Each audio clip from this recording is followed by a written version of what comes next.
अस्सलाम वालेकुम, कैसे हैं आप सब। तो आज हम स्टार्ट करने जा रहे हैं एक्सरसाइज 3A का क्वेश्चन नंबर 9। तो मेरे पास ये बुक 1 है जिसको D1 भी बोलते हैं और उसका ये अपडेटेड 7th एडिशन यानी न्यू एडिशन मेरे पास है। इस न्यू एडिशन का ये चैप्टर नंबर 3 चल रहा है। मैंने इस चैप्टर के नेम से एक सेपरेट प्लेलिस्ट बना दी है, उसका लिंक भी नीचे डिस्क्रिप्शन में दे दिया है ताकि आपको इस चैप्टर से रिलेटेड तमाम सोल्यूशंस एक ही जगह पर आसानी से मिल सकें। इसके अलावा आपको डिस्क्रिप्शन में मेरे फेसबुक पेज का लिंक भी मिल जाएगा। अगर आपको कोई क्वेश्चन हो या सजेशंस हो तो आप इसी फेसबुक लिंक के थ्रू, इसी फेसबुक पेज के थ्रू अपने क्वेश्चंस को, सजेशंस को मुझ तक पहुंचा भी सकते हैं। तो आइए बात कर लेते हैं क्वेश्चन नंबर 9 की। इसकी स्टेटमेंट मैंने नीचे नोट डाउन कर ली है, वहीं से हम इसकी स्टेटमेंट समझेंगे और पार्ट नंबर 1 को सॉल्व करना स्टार्ट करेंगे। तो आइए स्टार्ट करते हैं। तो अब आपको सामने स्क्रीन पर क्वेश्चन नंबर 9 की स्टेटमेंट भी नजर आ रही है और पार्ट नंबर ए भी लिखा हुआ नजर आ रहा है। तो स्टेटमेंट रीड कर लेते हैं। यहाँ पे लिखा हुआ है for each of the following express the first quantity as a percentage of the second quantity. आपको हर पार्ट में, क्योंकि यहाँ पे जस्ट ए पार्ट लिखा हुआ है, जस्ट इसकी बात कर रहा हूँ, आपको हर पार्ट के अंदर दो क्वांटिटीज मिलेंगी, एक कॉमा से पहले और एक कॉमा के बाद। जिस तरह आप देख सकते हैं ए पार्ट में कॉमा से पहले ये फर्स्ट क्वांटिटी लिखी हुई है, इसको हम फर्स्ट क्वांटिटी बोला करेंगे जो कि 25 सेकंड्स, और कॉमा के बाद जो लिखी होगी उसको सेकंड क्वांटिटी बोलेंगे जो कि लिखी हुई 3.5 मिनट्स। तो क्वेश्चन की स्टेटमेंट में कहा गया है कि आपने पहली क्वांटिटी को इन टर्म्स ऑफ परसेंटेज लिख के दिखाना है सेकंड क्वांटिटी के, यानी इस 25 सेकंड्स को इन टर्म्स ऑफ परसेंटेज लिख के दिखाना है 3.5 मिनट्स के। तो जब भी इस तरह का क्वेश्चन आएगा जिसमें दो क्वांटिटी डिफरेंट आपके पास अवेलेबल हो और एक को दूसरी की इन टर्म्स ऑफ परसेंटेज में एक्सप्रेस करना हो, तो याद रखिएगा इन दोनों क्वांटिटीज के यूनिट सेम होने चाहिए। आप देख सकते हैं जो फर्स्ट क्वांटिटी है वो सेकंड्स में रिप्रेजेंट की गई है 25 सेकंड्स, और जो सेकंड क्वांटिटीज है वो मिनट्स में रिप्रेजेंट की गई है 3.5 मिनट्स। तो आपका पहला टास्क ये होना चाहिए कि इन दोनों के यूनिट सेम बनाएं। अब यूनिट सेम किस तरह बना सकते हैं, या तो इधर मिनट्स को सेकंड में कन्वर्ट कर लें ताकि ये दोनों सेकंड्स वाले हो जाएं, एक जैसे हो जाएं, या तो इस सेकंड को जो कि 25 के साथ लिखे हुए इनको मिनट्स में कन्वर्ट कर लें ताकि ये भी मिनट्स का हो जाए और 3.5 तो पहले से मिनट्स का है। तो कहने का ये मकसद है इन दोनों के यूनिट सेम बनाने पड़ेंगे। चॉइस आपकी है, चाहे तो सेकंड्स को मिनट में कन्वर्ट कर लें या मिनट्स को सेकंड्स में कन्वर्ट कर लें। तो हम क्या करेंगे, हम मिनट्स को सेकंड्स में कन्वर्ट कर लेंगे, ये करना आसान है। इसके लिए आपको बेसिक यूनिट आना चाहिए जिस भी चीज़ को कन्वर्ट करना है, क्योंकि आपने मिनट्स को सेकंड में कन्वर्ट करना है तो आपको इसका बेसिक यूनिट यानी ये पता होना चाहिए कि एक मिनट में कितने सेकंड होने चाहिए। क्योंकि आपको मिनट्स को सेकंड में लेके जाना है तो बेसिक यूनिट यही होगा कि 1 मिनट में कितने सेकंड्स होते हैं, और वो बहुत आसान है। तो मैं यहाँ पे लिख सकता हूँ कि आप सबको पता है कि 1 मिनट जो है वो बेसिकली इक्वल होता है 60 सेकंड के। एक मिनट में 60 सेकंड्स होते हैं।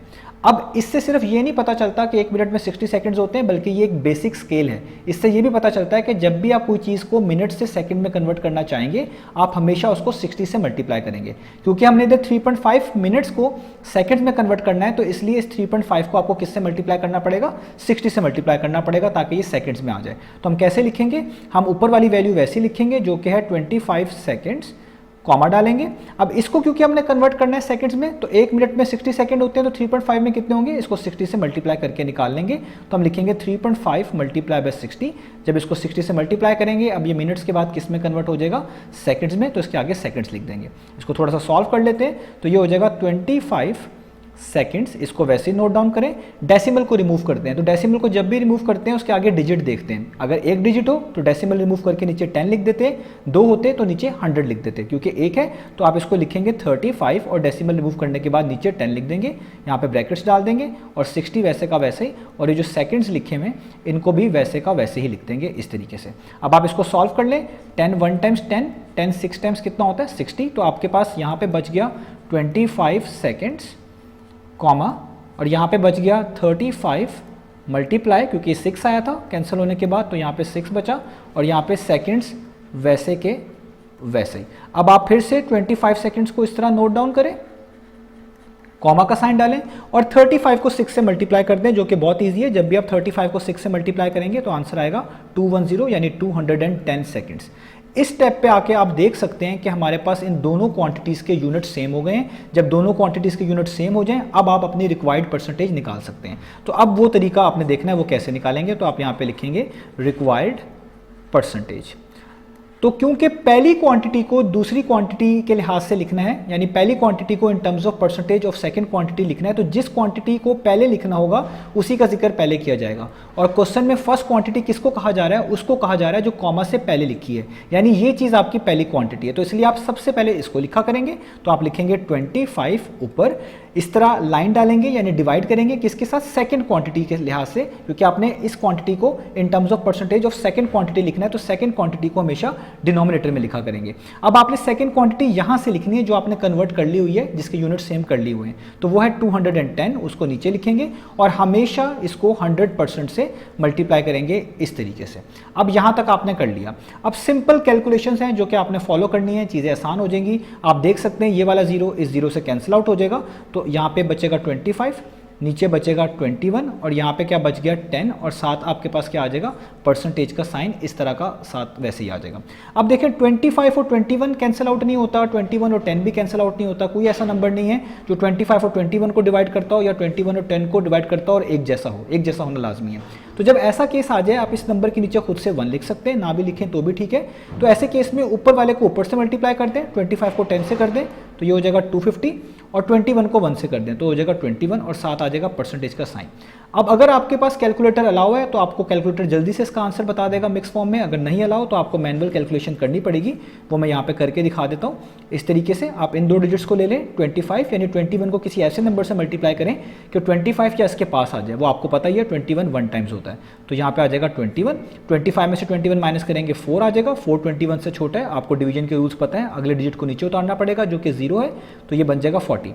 अब 21 को फिर दोबारा आपको 1 से ही करना पड़ेगा, क्योंकि अगर आप 21 को 2 से करेंगे तो 40 से बड़ा नंबर आएगा, तो 21 1 टाइम्स कितना होता है 21 अगेन। अब आपने क्या करना है 40 में से 21 को माइनस करना है जो कि कितना आ जाता है 19। अब 19 फिर 21 से छोटा है तो ऊपर से डिजिट उतारना पड़ेगा, लेकिन ऊपर कोई भी डिजिट नहीं बचा, आप देख सकते हैं, तो इसका मतलब है आपको डेसिमल लगाना पड़ेगा, लेकिन क्योंकि हमने आंसर मिक्स फॉर्म में देना है तो मिक्स फॉर्म के अंदर डेसिमल तक हम नहीं जाते, हम अपने क्वेश्चन को यहीं पे छोड़ देंगे और यही हमें हेल्प करेगा इसको मिक्स फॉर्म में लिखने में। तो मिक्स फॉर्म कैसे लिखा करेंगे कि जो चीज़ नीचे लिखी हुआ करेगी डिनोमिनेटर के तौर पर उसको वैसे उतारा करेंगे, ये वैसे उतार लिया 21।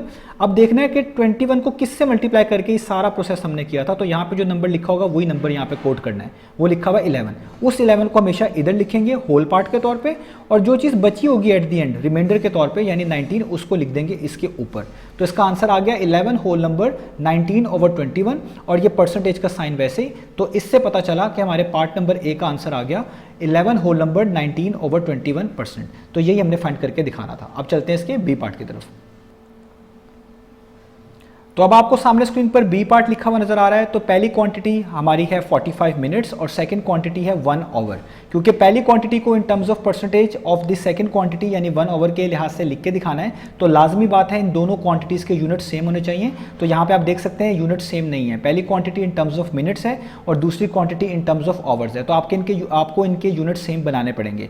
तो आपके पास दो चॉइसेस हैं, या तो इस आवर को मिनट्स में बना दें यानी कन्वर्ट कर लें, या तो इस मिनट्स को आवर में कन्वर्ट कर लें ताकि यूनिट एक जैसे दिखे। तो हम क्या करेंगे, हम इस 1 आवर को मिनट्स में कन्वर्ट कर लेंगे। तो आपको बेसिक यूनिट पता होना चाहिए कि आवर से मिनट में जाने के लिए बेसिक स्केल क्या यूज होता है, बेसिक यूनिट क्या यूज होता है। तो वो आप सबको ही पता है कि 1 आवर बेसिकली इक्वल होता है 60 मिनट्स के, 1 घंटे में 60 मिनट होते हैं। और इससे ये भी पता चलता है कि जब भी किसी चीज़ को आवर्स से मिनट्स में लेके आना है तो किससे मल्टीप्लाई करना है, 60 से मल्टीप्लाई करना है। तो यही हम यहाँ पे करेंगे। तो पहली क्वांटिटी मिनट्स में ही है तो इसलिए उसको वैसे का वैसे उतारेंगे इस तरीके से। दूसरी क्वांटिटी आवर्स में है तो इसको मिनट्स में लाने के लिए क्या करना पड़ेगा, 60 से मल्टीप्लाई। तो आप 1 को किससे मल्टीप्लाई कर देंगे, 60 से, और आगे लिख देंगे मिनट्स, क्योंकि जब आप 60 से मल्टीप्लाई करेंगे ये मिनट्स में कन्वर्ट हो जाएगा। तो यहाँ पे आ जाएगा 45 मिनट्स, ये वैसे का वैसे ही, कॉमा, और 1 मल्टीप्लाई बाय 60 कितना होता है, 60 मिनट्स, ये वैसे का वैसे ही, इस तरह उतार लेना आपने, ठीक है। 1 टाइम्स 60 60 हो गया। अब आप आराम से रिक्वायर्ड परसेंटेज निकाल सकते हैं क्योंकि आपने इनके यूनिट्स सेम बना लिए हैं। तो कैसे निकालेंगे, क्योंकि पहली क्वांटिटी को इन टर्म्स ऑफ परसेंटेज लिखना है सेकंड क्वांटिटी के, तो हमेशा पहली क्वांटिटी को पहले लिखेंगे। तो पहली क्वांटिटी क्या है 45, डिवाइड का साइन डालेंगे यानी डिवाइड करेंगे किससे, सेकंड क्वांटिटी से हमेशा, जो कि है 60, और मल्टीप्लाई किससे कर लेंगे हम यहाँ पर, हम मल्टीप्लाई कर लेंगे 100 से, और साथ परसेंटेज का साइन लाजमी आएगा क्योंकि इन टर्म्स ऑफ परसेंटेज हम चीज़ों को डील कर रहे हैं। तो हमारे पास अब यहाँ पे आ चुका है 45/60 मल्टीप्लाई बाय 100%। अब ये 45 और 60 ये दोनों 5 पर जो है डिवाइड होते हैं, यानी 5 9 टाइम्स बेसिकली होता है 45, और 5 को 12 टाइम्स करें तो 60 होता है, यानी ऊपर बच जाएगा 9, नीचे बच जाएगा 12 और यहाँ पे बच जाएगा 100, और साथ परसेंटेज का साइन वैसे का वैसा ही। अब 9 और 12 अभी भी कैंसिल आउट होते हैं, तो 3 टाइम्स 9, 3 4 टाइम्स 12, ये दोनों एक ही नंबर पर डिवाइड होने चाहिए, तभी हम इनको कैंसिल आउट कर सकते हैं। तो ऊपर 3 और नीचे 4 और यहाँ पे आ गया 100 और साथ परसेंटेज का साइन वैसे का वैसा ही। अब आपको ये साफ बात बात पता है कि 3 और 4 तो किसी एक नंबर पर डिवाइड नहीं होते, लेकिन 4 और 100 ज़रूर होते हैं। 4 1 टाइम्स 4, 4 25 टाइम्स 100, यानी ऊपर बच गया 3 मल्टीप्लाई का साइन, इधर बच गया 25 परसेंटेज का साइन वैसे का वैसे। इसके नीचे 1 लिख लें 3 के तो भी ठीक है, ना लिखें ये वाला 1 तो भी ठीक है, कोई इशू नहीं है। अब आप जस्ट 3 को 25 से मल्टीप्लाई कर दें, तो 3 को 25 से मल्टीप्लाई करेंगे तो आपके पास आंसर आएगा 75%। तो यही हमारे पास इस पार्ट का आंसर है, यानी इस बी पार्ट का आंसर आ गया आपके पास 75%। यही हमने फाइंड आउट करके दिखाना था। अब चलते हैं इसके नेक्स्ट पार्ट की तरफ। तो अब आपको सामने स्क्रीन पर सी पार्ट लिखा हुआ नजर आ रहा है। यहाँ पे लिखी हुई है फर्स्ट क्वांटिटी 1 ईयर और सेकंड क्वांटिटी है 4 मंथ्स। तो आप देख सकते हैं आपने फर्स्ट क्वांटिटी को इन terms of percentage second quantity लिख के दिखाना है, तो इसके लिए लाजमी है कि इन दोनों क्वांटिटीज के यूनिट सेम होने चाहिए। तो पहली quantity in terms of year mentioned है, दूसरी quantity in terms of months mentioned है, इसका मतलब यूनिट सेम नहीं है, आपको यूनिट सेम बनाने पड़ेंगे। तो आपकी मर्जी है, आप चाहे इस ईयर को मंथ में कन्वर्ट कर लें या इस मंथ्स को ईयर में कन्वर्ट कर लें, जो आपको आसान लगे। क्योंकि ईयर से मंथ में कन्वर्ट करना आसान है, तो इसलिए इन ईयर्स को मंथ में कन्वर्ट करूंगा ताकि इनके यूनिट सेम हो जाए।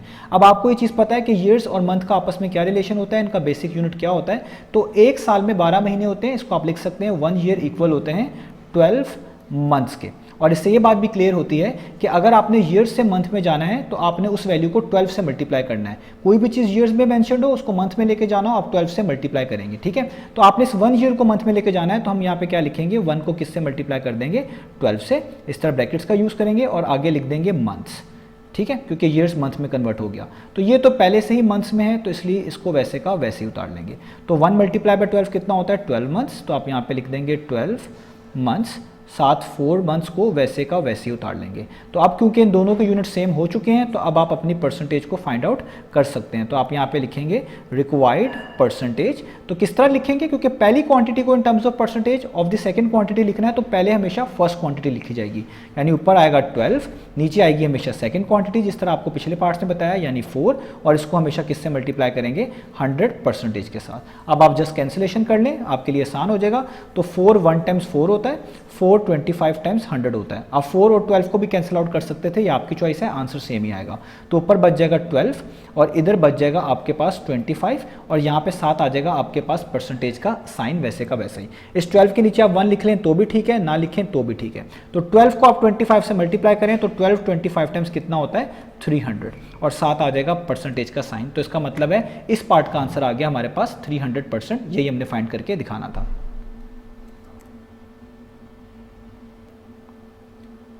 तो अब आपको सामने स्क्रीन पर पार्ट नंबर डी लिखा हुआ नजर आ रहा है। यहाँ पर फर्स्ट क्वांटिटी मेंशन्ड है 15 मिलीमीटर, एमएम को पढ़ेंगे मिलीमीटर, ठीक है, 15 मिलीमीटर। और जो दूसरी क्वांटिटी है वो मेंशन्ड है 1 मीटर, खाली एम का मीन्स है मीटर।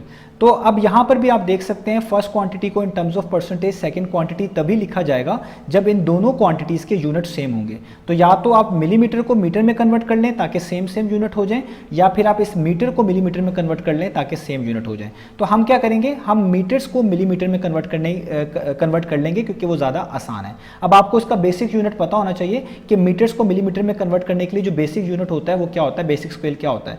तो उसके लिए आपको ये याद रखना पड़ेगा कि 1 मीटर एक्चुअली इक्वल होता है 1000 मिलीमीटर के। 1 मीटर में 1000 मिलीमीटर होते हैं। और इससे ये बात भी क्लियर होती है कि किसी भी चीज़ को मीटर से मिलीमीटर में कन्वर्ट करना होगा तो आपको मल्टीप्लाई 1000 करना पड़ेगा। तो आइए स्टार्ट करते हैं। तो आपने पहली वाली क्वांटिटी को जो कि 15 मिलीमीटर है वैसे ही लिखना है, क्योंकि इस 1 मीटर को आपने मिलीमीटर में कन्वर्ट करना है। और मैं बता चुका हूँ मीटर से मिलीमीटर में जाने के लिए 1000 से मल्टीप्लाई करते हैं। तो आपने 1 को इस 1000 से मल्टीप्लाई कर देना है इस तरीके से, और आगे आपने लिख देना अब इसके मिलीमीटर। तो यहाँ पे आ जाएगा 15 मिलीमीटर इस तरीके से, और 1 मल्टीप्लाई बाय 1000 कितना होता है, 1000, और यहाँ पे मिलीमीटर वैसे का वैसे ही। अब दोनों के यूनिट सेम हो चुके हैं तो आप आराम से इसकी परसेंटेज निकाल सकते हैं। तो इसलिए आप यहाँ पे लिख सकते हैं रिक्वायर्ड परसेंटेज। तो रिक्वायर्ड परसेंटेज निकालने का तरीका क्या होता है कि सबसे पहले पहली क्वांटिटी लिखेंगे, फिर डिवाइड करेंगे दूसरी क्वांटिटी से। तो पहली क्वांटिटी क्या आती है, 15, तो आप लिखेंगे 15, डिवाइड करेंगे दूसरी क्वांटिटी से जो कि 1000। तो आप इसके नीचे लिखेंगे इस तरीके से 1000, और हमेशा उसको किससे मल्टीप्लाई कर देंगे, 100% से मल्टीप्लाई कर देंगे।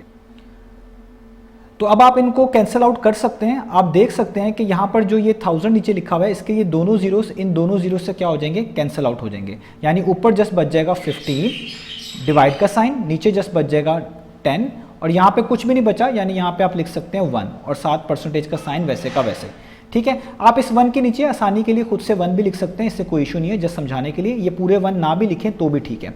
अब आप क्या करें, क्योंकि 15 को ऊपर वाली वैल्यू से मल्टीप्लाई कर दें, 15 1 टाइम्स कितना होता है 15, 10 को 1 टाइम्स कर लें तो कितना होता है 10, ऊपर को ऊपर से, नीचे को नीचे से मल्टीप्लाई करके इस तरह लिख दें और परसेंटेज का साइन वैसे का वैसे ही।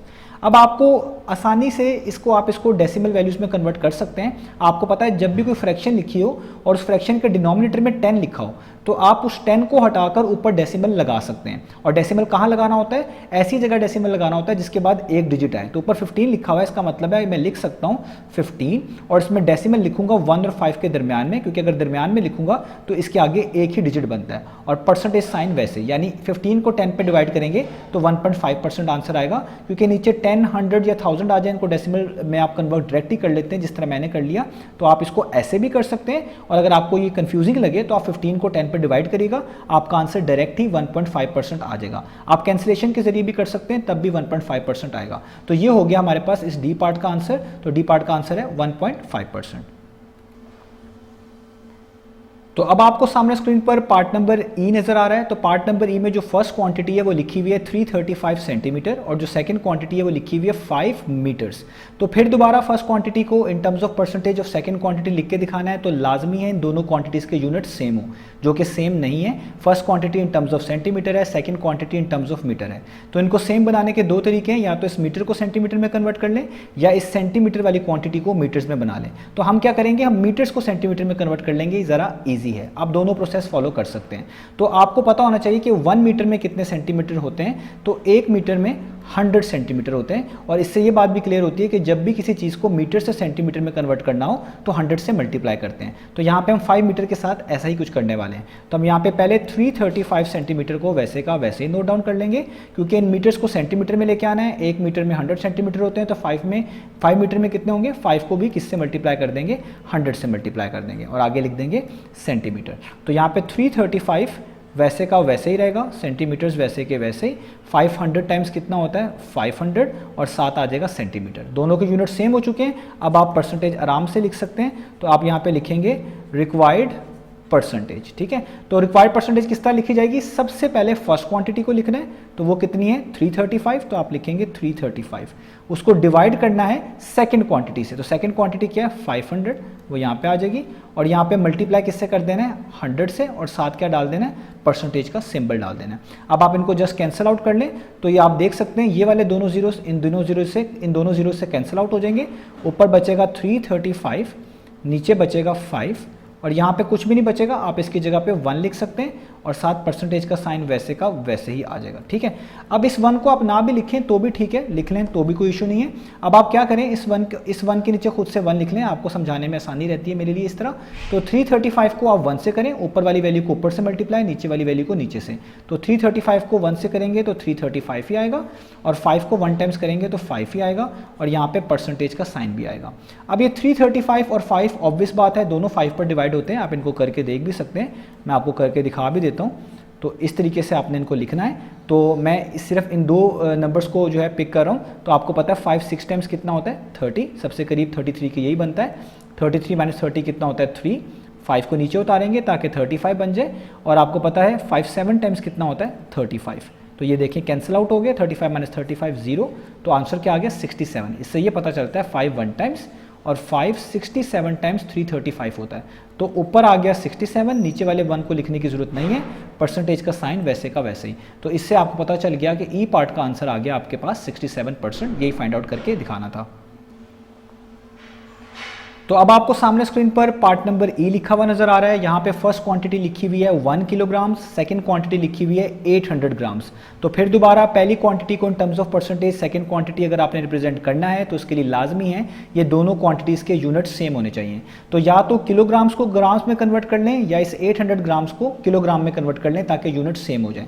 तो हम क्या करेंगे, हम किलोग्राम्स को ग्राम्स में कन्वर्ट कर लेंगे, ये ईजी है। तो आपको पता होना चाहिए कि 1 किलोग्राम में कितने ग्राम्स होते हैं। तो 1 किलोग्राम बेसिकली इक्वल होता है 1000 ग्राम्स के। इससे ये बात भी क्लियर होती है कि जब भी किलोग्राम्स को ग्राम्स में कन्वर्ट करना है तो आपने किससे मल्टीप्लाई करना है, 1000 से। यही हम यहाँ पर करेंगे। यहाँ पे लिखा हुआ है 1 किलोग्राम, इसको ग्राम्स में कन्वर्ट करेंगे तो 1 को किससे मल्टीप्लाई कर देंगे, 1000 से। तो मैं लिखूंगा 1 मल्टीप्लाई बाय 1000 इस तरीके से, और यहाँ पे ग्राम्स मेंशन कर दूंगा, और 800 तो पहले से ही ग्राम्स में ये वैसे का वैसे ही आ जाएगा। तो 1 मल्टीप्लाई बाय 1000 कितना होता है, वो होता है 1000 ग्राम्स, और यहाँ पे आ जाएगा 800 ग्राम्स। ठीक है, अब आपको आराम से इसकी आप परसेंटेज निकाल सकते हैं। तो आप यहाँ पे लिखेंगे रिक्वायर्ड परसेंटेज।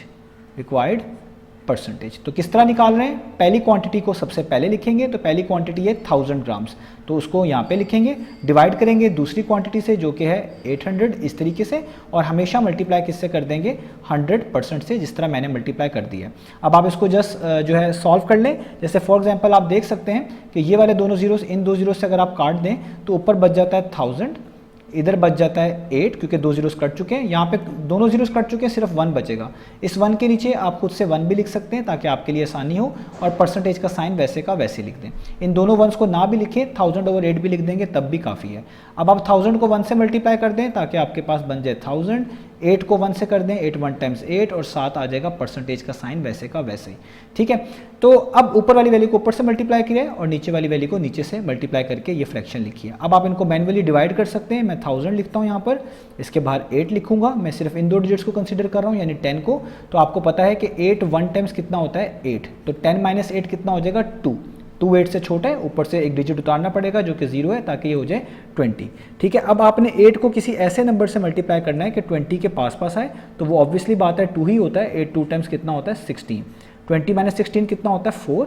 आपको अगेन इस वाले नंबर को नीचे उतारना पड़ेगा इस तरीके से। ठीक है, अब आपने 8 को किसी ऐसे नंबर से मल्टीप्लाई करना है कि आपके पास 40 आ जाए। तो 8 5 टाइम्स कितना होता है, 40।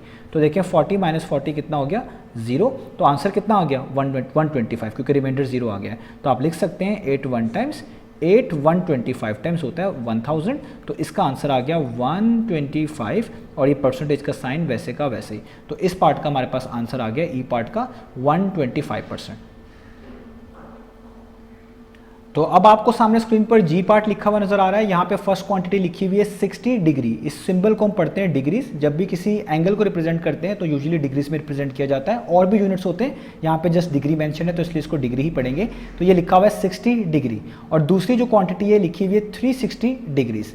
तो ये पहला पार्ट ऐसा है जिसमें दोनों क्वांटिटीज यानी पहली और दूसरी क्वांटिटी एक जैसे यूनिट में, इनका यूनिट सेम करने की जरूरत नहीं है। यानी अगर आप इस फर्स्ट क्वांटिटी को इन terms of percentage of the second quantity लिखना चाहते हैं तो आपको यूनिट सेम बनाने की जरूरत यहाँ पर नहीं है, क्योंकि यूनिट्स पहले से ही सेम है, दोनों ही एंगल्स डिग्रीज में ही मेंशन है। तो आपको डायरेक्ट परसेंटेज ही लिखनी है। तो आप यहाँ पे लिखेंगे रिक्वायर्ड परसेंटेज। वो क्या होगी, तरीका बताया। सबसे पहले फर्स्ट क्वांटिटी लिखेंगे। फर्स्ट क्वांटिटी कितनी है, 60, डिवाइड करेंगे सेकंड क्वांटिटी से, वो कितनी है 360, और हमेशा किससे मल्टीप्लाई कर देंगे, 100% से। तो अब आप ये बहुत इजीली सॉल्व कर सकते हैं। 60 1 टाइम्स होता है 60, और 60 को आप 6 टाइम्स करेंगे तो 360 होता है। तो ये आ जाएगा 1 ऊपर 6 नीचे, और यहाँ पे आ जाएगा 100, और 7 आ जाएगा परसेंटेज का साइन। अब और मजीद कैंसिलेशन भी आप कर सकते हैं। 2 3 टाइम्स कितना होता है 6, और 250 टाइम्स कितना होता है 100। तो ऊपर बच गया 1, नीचे बच गया 3, यहाँ पे बच गया 50, और 7 क्या आ गया, परसेंटेज का साइन वैसे का वैसे ही। अब इससे ज़्यादा आप कैंसिलेशन नहीं कर सकते, तो आप 50 के नीचे खुद से 1 लिख लें ताकि आपको मल्टीप्लीकेशन करते वक्त कोई कन्फ्यूजन ना हो। तो ऊपर वाली वैल्यू को ऊपर से मल्टीप्लाई कर दें, 50 1 टाइम्स 50, और नीचे वाली वैल्यू को नीचे से 3 1 टाइम्स 3। आप ये वाला 150 के नीचे ना भी लिखें तो भी ठीक है, जस्ट आपको समझाने के लिए मैं यूज़ करता हूँ। अब आप इनको डिवाइड कर दें मैनुअली। तो हम यहाँ पे लिखेंगे 50, यहाँ पे बाहर लिखेंगे 3 1 टाइम्स 3 होता है 5 के सबसे करीब, तो 5 - 3 होता है 2। 2 जो है 3 से छोटा है, आपको 0 उतारना पड़ेगा। तो 3 6 टाइम्स होता है 18, 20 के सबसे पास, 20 - 18 होता है 2। तो अब देखिए अगला डिजिट उतारना पड़ेगा क्योंकि 2 यहाँ पर छोटा है, 3 बड़ा है, लेकिन क्योंकि मिक्स फॉर्म में कर रहे हैं तो मिक्स फॉर्म में हम डेसिमल वैल्यूज तक नहीं जाते, यहाँ पे आके हम हमेशा रुक जाते हैं। यही हमें हेल्प करेगा अपने आंसर को मिक्स फॉर्म में कोड करने में। तो आपने किस तरह कोड करना होता है मिक्स फॉर्म में आंसर, तो जो डिनोमिनेटर लिखा होता है इसको वैसे ही नोट डाउन कर लेते हैं। ये 3 था, मैंने 3 वैसे लिख लिया। अब ये वाले नंबर को आपने होल पार्ट के तौर पे लिखना होता है, साइड पर लिखना होता है। तो यहाँ पे आप लिखेंगे 16, और जो रिमाइंडर बचा होता है ये एंड पे, इसको लिखना होता है इधर ऊपर, और परसेंटेज का साइन वैसे का वैसे। इसका मतलब 50 / 3 को मिक्स फॉर्म में लिखा जा सकता है 16 होल नंबर 2/3 और परसेंटेज साथ वैसे ही, तो पढ़ा जाएगा 16 होल नंबर 2/3%। तो यही हमारे पास आ गया इस पार्ट नंबर जी का आंसर। तो अब आपको सामने स्क्रीन पर इसका लास्ट पार्ट यानी पार्ट नंबर एच लिखा हुआ नजर आ रहा है। यहाँ पे फर्स्ट क्वांटिटी है 63 पैसा और सेकंड क्वांटिटी है PKR. PKR means Pakistani rupees यानी 2.10 पाकिस्तानी रुपीस। तो अगेन यहाँ पे जो दोनों क्वांटिटीज लिखी हुई है उनके यूनिट एक जैसे नहीं है। अगर आप इस फर्स्ट क्वांटिटी को इन terms of percentage of the second quantity लिखना चाहते हैं तो इनके यूनिट्स एक होने चाहिए। या तो इन पैसास को आप रुपीस में कन्वर्ट कर लें या इन रुपीस को इन टर्म्स ऑफ पैसा लिख लें, तभी ये दोनों यूनिट्स एक जैसे दिखेंगे। तो हम क्या करेंगे, हम इन पीकेआर को इन टर्म्स ऑफ पैसा कन्वर्ट कर लेंगे यानी रुपीस से पैसे में कन्वर्ट कर लेंगे। अब इसके लिए आपको बेसिक यूनिट जो है वो आपको पता होना चाहिए कि 1 पाकिस्तानी रुपीस किसके इक्वल होते हैं। तो आप लिखेंगे 1 पीकेआर इक्वल होता है 100 पैसा के। ये आपने याद रखना है कि 1 पाकिस्तानी रुपए 100 पैसा के बराबर होता है। तो इससे ये भी पता चलता है कि जब भी आपने पाकिस्तानी रुपीस से पैसा में कन्वर्ट करना है तो 100 से मल्टीप्लाई करना है। तो यही हम यहाँ पर करेंगे। हम पहले वाली जो चीज़ है यानी 63 पैसा इसको वैसे ही नोट डाउन कर लेंगे, कॉमा लगाएंगे और 2.10 जो पाकिस्तानी रुपीज़ हैं इसको 100 से मल्टीप्लाई करेंगे ताकि किस में कन्वर्ट हो जाए, पैसा में। क्योंकि 1 रुपीज़ में 1 रुपीज़ 100 पैसा के इक्वल होता है, तो 2.10 रुपीज़ कितने पैसा के इक्वल होगा, इसके लिए आप इसको 100 से मल्टीप्लाई कर देंगे जैसा मैंने आपको बताया।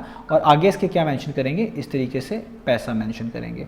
अब आपने क्या लिखना है, आपने 63 पैसा वैसे का वैसे ही नोट डाउन कर लेना है यहाँ पर और कॉमा डालना है। अब यहाँ पे आपने डेसिमल को रिमूव करना है ताकि ये थोड़ा सा सिंप्लीफाई हो सके।